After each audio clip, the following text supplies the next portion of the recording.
Okay. Hi, everybody. This is Jeff from Four Muddy Paws, and I am coming to you from my kitchen, as we do with our In the Kitchen series. That's a series that we've done, and to help our guests and our customers, and just help everyone learn a little bit more about the vendors and the brands that we carry and why we carry the foods in the store, and learn particularly why you it's important to add more fresh foods into our pet's diet. And so right now we're in the middle of a series called Destination Fresh Foods. And that is our 15-day kind of celebration of everything fresh. And it's a big focus on our raw foods, as well as tips and tricks on adding more fresh foods into our dog and cat's diets, because it's so important. And we are really happy tonight to have Rachel with us from Smallbatch Pets. We've brought in Smallbatch a little bit ago. They are new to us and pretty new to the Midwest, but not new to the pet food, to the world in general. So they have a lot of experience. So I want to welcome Rachel, and we're going to talk a little bit about what makes Smallbatch unique for their dog and cat diets, and really what's special about them. And then we'll also talk about tips and tricks on adding in more fresh foods to your animal's diet and how you might want to get started. So thank you everyone for joining us. This is simulcast on our Facebook Live, as well as on our YouTube page, and it will continue to live there as well. So if you're interested in watching any of our other Destination Fresh Food talks that we've had, or are In the Kitchen with Four Muddy Paws series and other videos that we have, just go check out our Four Muddy Paws YouTube channel. We have a lot of talks that we've done there. You might find those very helpful. So, well, welcome, Rachel. I want to thank you for taking the time to speak with all of us today. We are very excited and have been excited to have Smallbatch available in our market. And once it was available, we brought it in right away to our stores. And so but I think it's important for customers to understand who is Smallbatch. And, we see lots of brands that come into our store. And of course, they know that we curate the brands and they've got to meet our standards and things. But really, share with us a little bit about that. What's the Smallbatch story? Yeah, thank you. Like I said, I'm Rachel, and Smallbatch is incredibly new to the Missouri market in Southern Illinois, but we have actually been around since 2005. So we started in San Francisco, California. So we had three main founders, David and Michael and Diana Vogel, and they really just started. They were really impassioned by the slow food movement, and that farm to table and knowing where your food came from. And they wanted to do that for their pets as well. So they started making the food themselves in their kitchen and really just hand delivering it to customers that they just kind of slowly developed. And from there, it grew and grew and grew, and they became all of California and did that for several years, and then now nationwide. So we're really, really excited to be in the market and to grow the business, and just honestly just to be a part of your pet's life and your pet's diet, and bringing them really high quality fresh food, because it is so important to their health and well-being through their life. Great. So that's what I wanted people to know, that Smallbatch may be new to us, but they've been around. Four Muddy Paws has been around since 2004, so we're almost the same age, and we've been doing the same thing. And the pet food world has changed dramatically in those years. And I think that our customers and everyone have become more educated, smarter, and more requiring of what they're feeding their pet. They're reading ingredient labels.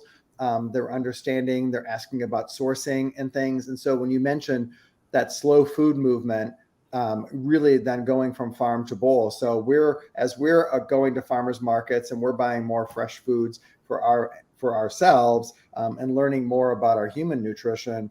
It's same things happening with our pets. Right. So that whole farm to bowl, that's really cool. So what do you think really makes Smallbatch Pets stand out from, in the dog and cat food world? Yeah, I think there's a couple things. Our sourcing is really just the highest quality with that. So David Vogel, we kind of tease him that he's just like a frustrated wannabe farmer. So he just, what he really likes to do is he sources the farm and then sees what food he can bring from that.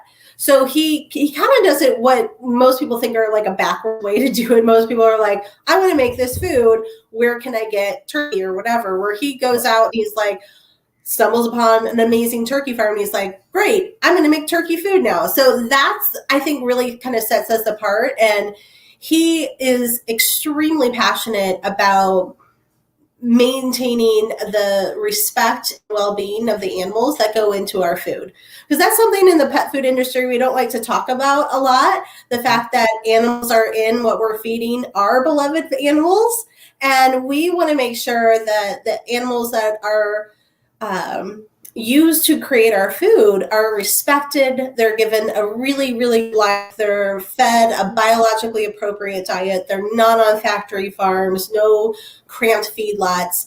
That's something that's a core value for us. And we really feel that not only does it give a healthier, better food, but I think it's just better for the environment and just a more ethical understanding of how things should be.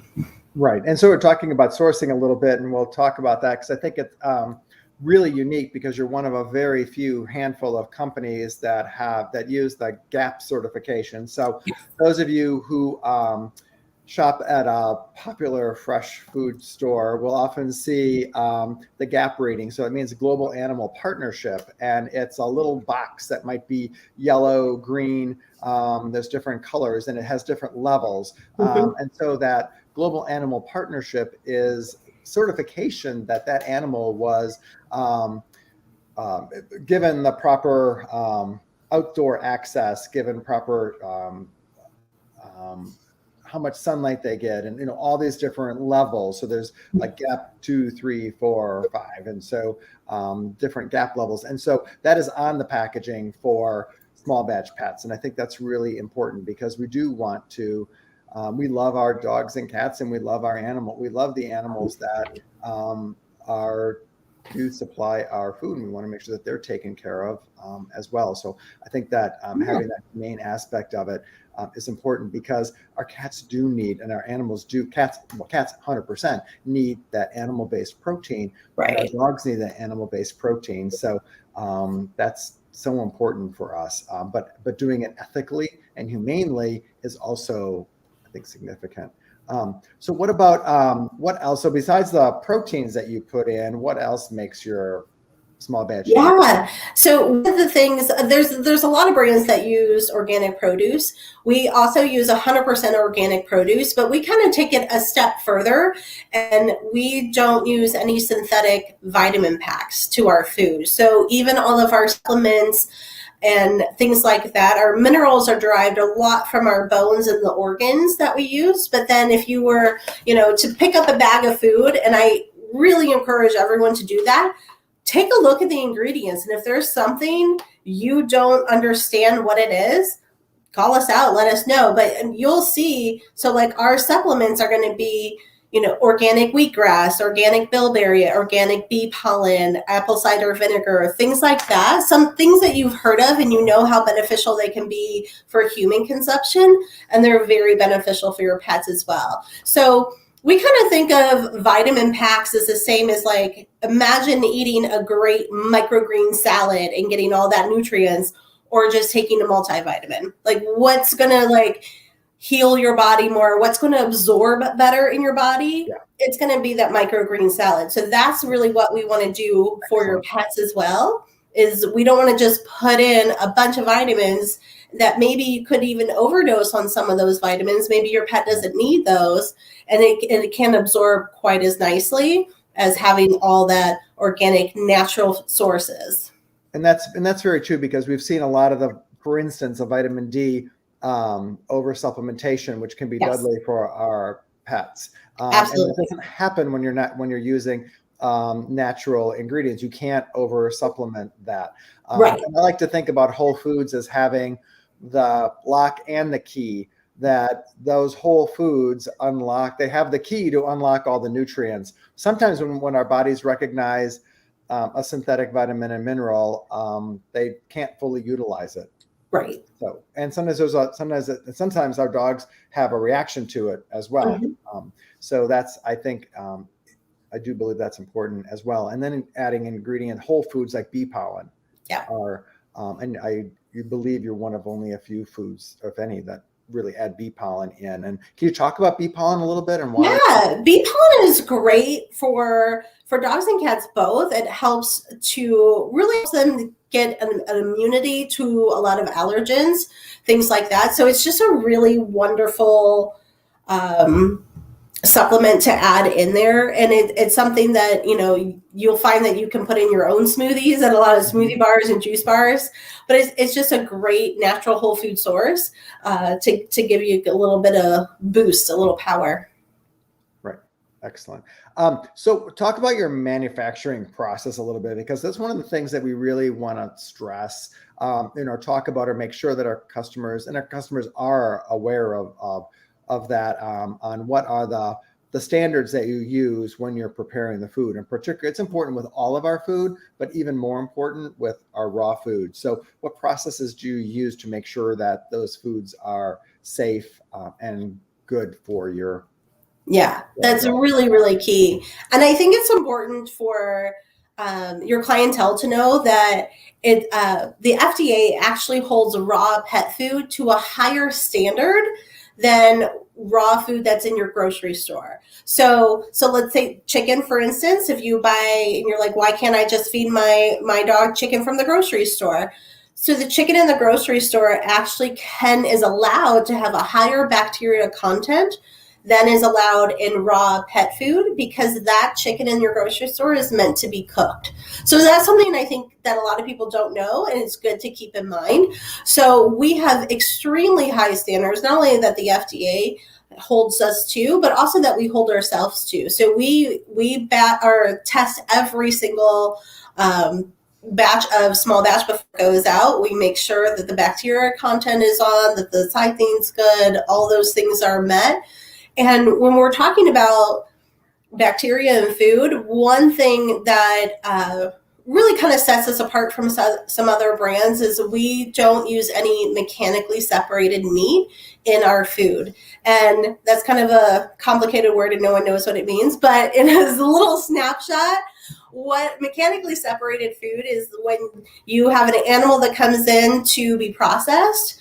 All the good pieces are harvested out for restaurants, for our food, for other places, and then whatever's left over, that's kind of ground up together, and that's mechanically separated. So when you think about it, that food has been touched by every single section in that facility. So your bacteria content in there is going to be much, much higher, and it's a low cost food. So a lot of pet companies do use it because the cost is very low, where we only source whole foods and do the whole muscle meats, the whole things like that.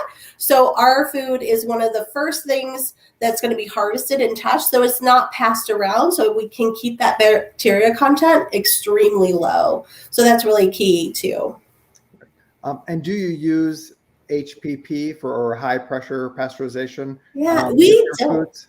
No, we don't actually. And honestly, we would if we thought we needed to. We don't think that HPP is big, bag, and scary. There's some people who really like it and some people who don't care for it as much.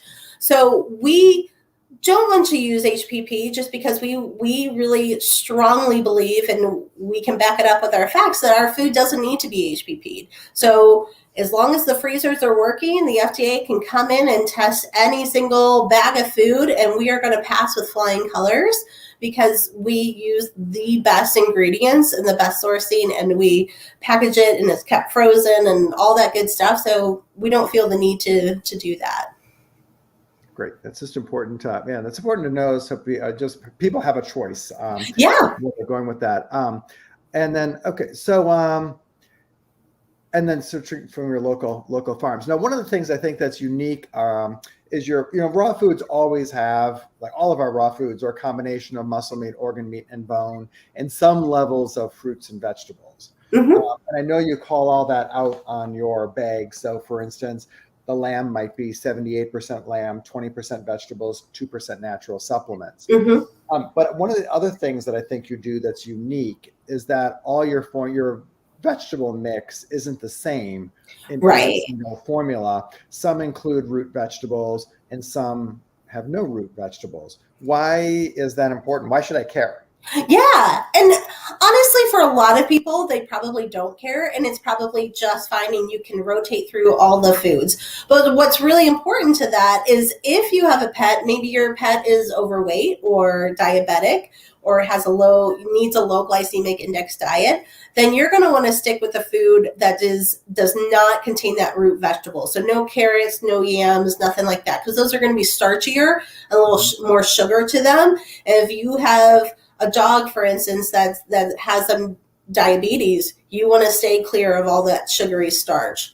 Other dogs can tolerate it just fine. My dog loves carrots. So it really depends on the pet, but it's good and it's important to know. Also, we do not put any root vegetables in our cat formulas because cats, they're obligate carnivores. They do not need a lot of veggies or supplement. So we keep that really, really minimal for them. So all your diabetic cats are good to go with any of our food.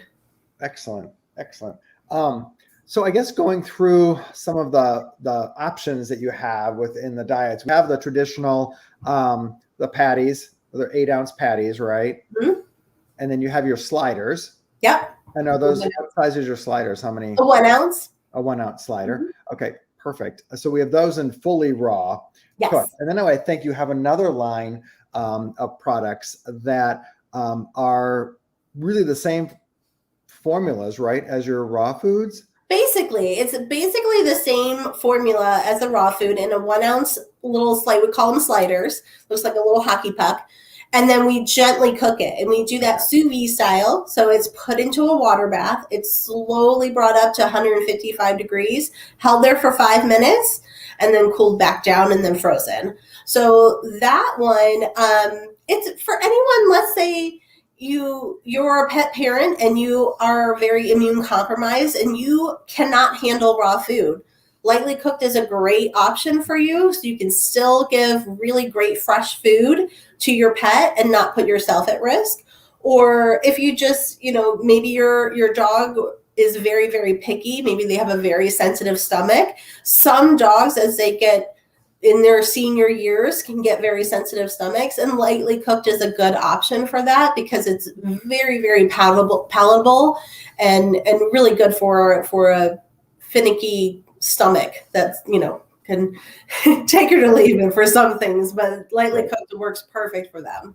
Excellent. And I think in homes where you might have some young children that might absolutely be in the bowl and things, but there's certainly a way around that. I mean, you don't have, like, once your dog has eaten, pick up the bowl. And really, if you're feeding a kibble diet or a dry diet, it should be the same thing. Wash absolutely the bowl really after every meal. I mean, follow the same cleanliness rules. Pretend your dog's bowl is like your kitchen counter. Your dog's bowl should be as clean as your kitchen counter. And sometimes we're like, oh, I haven't washed my bowl for a long time. Right. But you want to, it's just good practice anyway. And that. So I think that gently cooked is a really unique, and we offer the same protein options that we do in our raw foods in the gently cooked. So I think that's pretty cool. And then we also just brought in we have the freeze dried as well.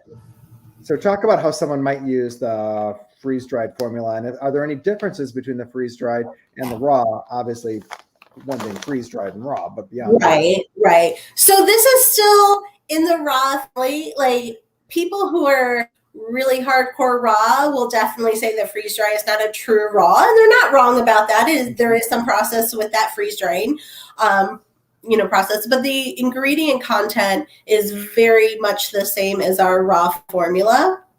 And so I always have a bag of freeze-dried in my pantry because there are several days that I forget to defrost my frozen or something like that. You're just too busy, you forget about it, and freeze dried comes in and saves the day for sure.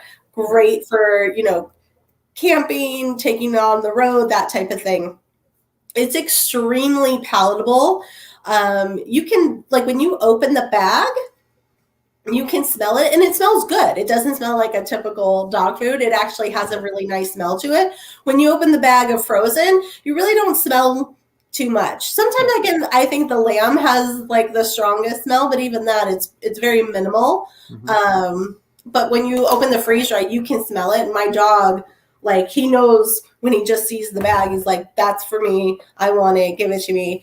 So it feeds extremely well and very, very easy to use. Great. Yeah. So that's it. We love freeze dried too. So it's works as a great topper for finicky dogs on top of their kibble, or just as a standalone rehydrated diet. You can rehydrate it with a bone broth, with a goat milk, with filtered water, whatever you want to do there. So it's pretty versatile. As well. And I think, so we touched a little bit on your cat foods too that are raw. So no root vegetables. Do you have any vegetables in your cat food? So there's a little bit of barley grass, kelp, and bilberry in the cat, as well as cranberry. So it's great for urinary tract health. They get all those kind of vitamins from dandelion greens, are just loaded with vitamins, and that's in there too. So it's a nice mix. But our cat formula is 98% meat, where our dog formulas, most of them are going to be 88% meat. Lamb and rabbit are the only ones that are 78%, but the rest of them are 88%. So your cat needs a lot more meat than your dog will. Excellent. I think that's important because, like, dandelion is wonderful for a natural detox. Oh my gosh, yes. There's a lot of good nutrients there. And again, getting your vitamins and minerals from whole nutrients. So just raw food alone, just a raw patty alone, has over 5,000 nutrients in it that we don't even know what. I mean, a nutritionist cannot tell you what is all in a raw piece of meat, because we don't know. And we're still investigating. We're still figuring all this out. So, but just the studies that have come out over just in the last few years have been amazing with what the meaning of, whole food. So I think Smallbatch is a great option for a lot of people, because they have a number of different options wherever you want to start. So do you think we have to start with going 100% raw? Do you have to make that big switch? Or what if I wanted to do, maybe a couple of days raw and then? Yeah, we definitely believe that some raw is better than no raw. So, and we understand that 100% raw is not in everyone's budget. And that is that is totally fine and acceptable. So it's good for your pet if you pick up a bag of food and dole it out. Like, you'll see the expiration date on there. Dole it out and give them, even if it's just a small, give them a patty a week. Some raw food is better than no raw food. And then my other little 2 cents on that, not about Smallbatch, but if you're using kibble, make sure it's a high quality kibble and hydrate it. So use some goat milk, get some bone broth. I always tell people, whatever is dry outside of the body, it's going to be hydrated somewhere. You can either hydrate it outside of the body or inside of the body. So we would like to keep that hydrated outside of the body, buddy. If your dog and cat is drinking a lot of water, that's not a good sign. You want their water drinking to be at a minimum and keep them hydrated by their food. Because our dogs on raw don't drink much water at all, because they get all the intracellular moisture inside their body. And you're very right. We're huge advocates of adding in moisture to your animal, because it can do, just bone broth alone can help with joint and stomach health. And there's so many benefits to that. So you're not just adding, and water's okay too. I mean, filtered water, I wouldn't do tap water, but try to do a filtered water. So it's a little bit, you're limiting the number of toxins that your pet are absorbing. I think that's always key as well. Well, that's excellent. Well, Thank you, Rachel. Thank So you. if any of you have questions, you can respond on our YouTube page, on our Facebook page. We will answer you. Anything that I can't answer, I will forward to Rachel. We'll get those answered for you. We do monitor those. So I want to thank Rachel today for spending some time with us talking about Smallbatch. I want to thank everyone at Smallbatch for all the good work that they do, working with all the farmers, really producing terrific, nutritious food for our dogs and cats. So that's so important. And we're really happy that and pleased that 4 Mighty Paws can offer that to our customers in both of our stores in Lafayette Square and in Edwardsville as well. And I want to thank our customers, thank everyone who's watching, because you care. And you care about ingredients, you care about sourcing, you care about manufacturing, you care about humane animals being used in our foods, you care about your own animal. And let's all just take, every journey. We talk about this destination fresh foods. This isn't a billionaire's trip to the moon. This is like one step forward. Every journey begins with one step. And if that means putting a couple blueberries on your dog's food, you're doing it already. You're already starting. If you're making up a little salad at home and you've got some leftover greens, give those to your dogs. That's what we have to do. That's what we mean by destination fresh food. We've got to get our animals eating more whole foods and ourselves as well. So thank you so much. Thank you again, Rachel. Thank you. And thank you, everyone, and have a great rest of your day. And let's continue on this journey together. Take care. Bye. Bye.